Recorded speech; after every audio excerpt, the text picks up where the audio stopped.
The word backbone is a symbol of resiliency for our next guest. It is also the name of his organization that practices what he calls artful activism, with kayaks one of their preferred weapons of protest. Please meet Bill Moyer. Bill, very few times do I ever get a chance to talk to someone who made up their own word. What's kayactivism? Well, kayactivism is a practice of taking social change onto the water in a human-powered craft. How's that? So anyone with a kayak or a floaty. Oh yeah, Barney inflatable, fine, whatever. But you actually do get a message across. So kayactivism is a way to connect people to each other, not just to protest, but to connect people to each other, because there's a lot of need for them to be taking care of each other out in the water. The water is inherently dangerous, especially when it's as cold as it is here. Mm-hmm. And then, it also connects people to the place they love. I don't know if you've ever been out to the Puget Sound, and I have, and it's beautiful. Our organizing in the last few years has been challenging the idea that our area, the best use of our area, is to make it a fossil fuel corridor to Asia. And so last year, when Shell Oil decided to make Seattle its base of operations for its Arctic drilling project, it gave folks who've been very concerned about climate and very concerned about Arctic drilling a way to interact with that problem in a very sort of David versus Goliath moment. We like to say that love wins, in that when we're fighting from that place, it's unassailable, really. A lot of the stuff you do is very visual, like putting images up on buildings at night and things like that.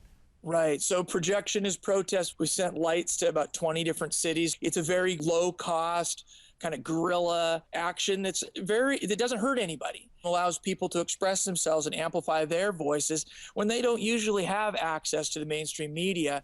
So is that what you're trying to do, is make this grassroots conversation? Making sure that the society is reflecting the values of the people that are in it.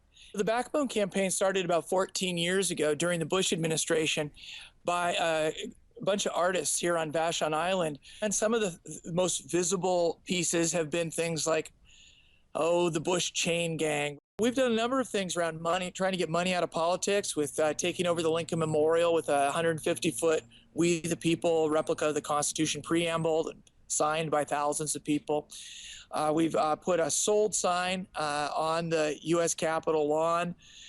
We've also done a lot more serious organizing around things like eviction protection, student debt, now $1.4 trillion debt we're putting on our youth when we should be providing them with education. You've got a brand new book coming out, Solutionary Rail. I love this. Let's propose something that works for everybody but is cleaner.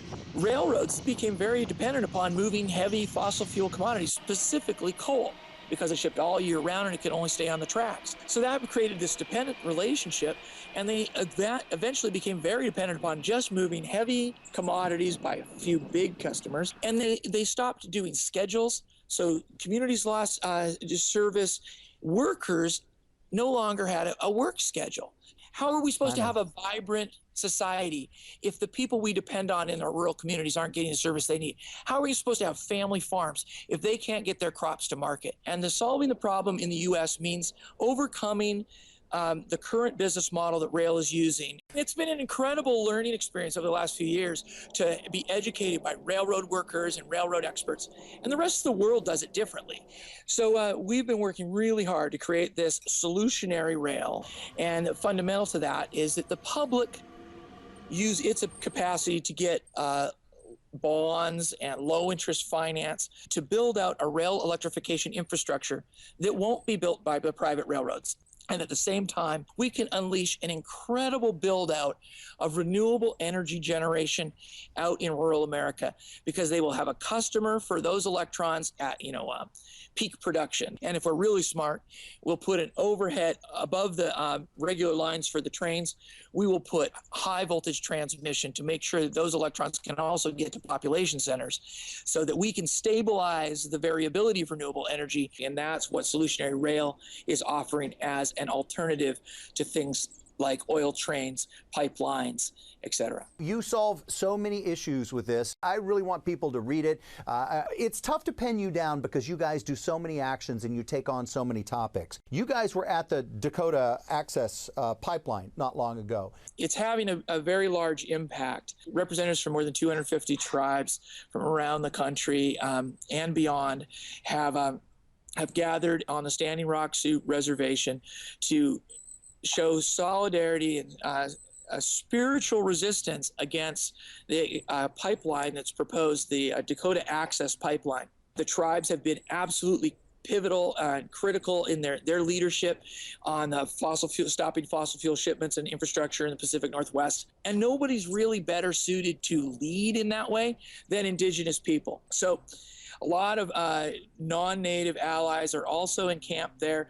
When I left, I think there were probably 4,000, 5,000, 6,000 people there. Activism, it seems to be every part of you. But how you found the name for your organization, the Backbone Campaign, to me, is pretty deep and powerful as well. You were on an action and fell, what was it, like 40, 50 feet? Yeah, and actually, I was watching the sunset. So I'd like to say it was on some action, but it was watching the sunset.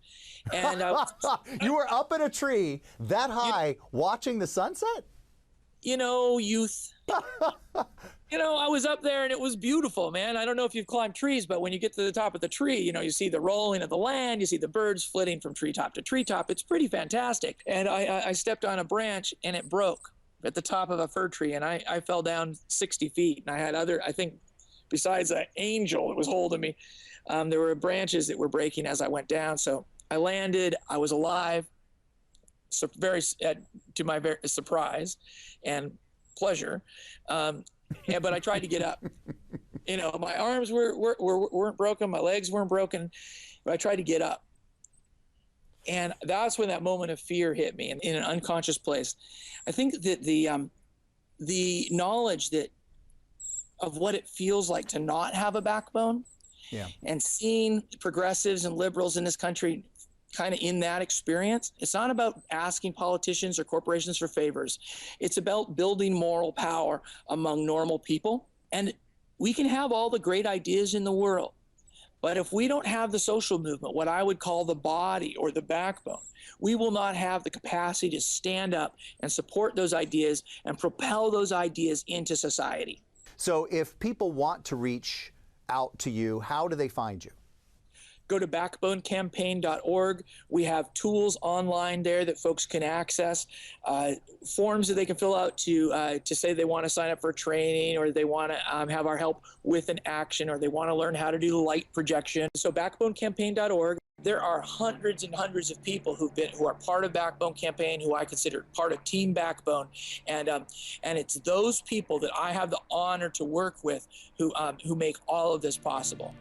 Moyer tells us his solutionary rail project is the most ambitious effort his group has ever undertaken, and it paves the way, he hopes, for a clean energy future. Now, coming up, Exxon and climate change. There are claims the oil giant knew internally of the global warming threat presented by fossil fuels decades ago. But the action they took publicly shows a very different stance. So what did they say?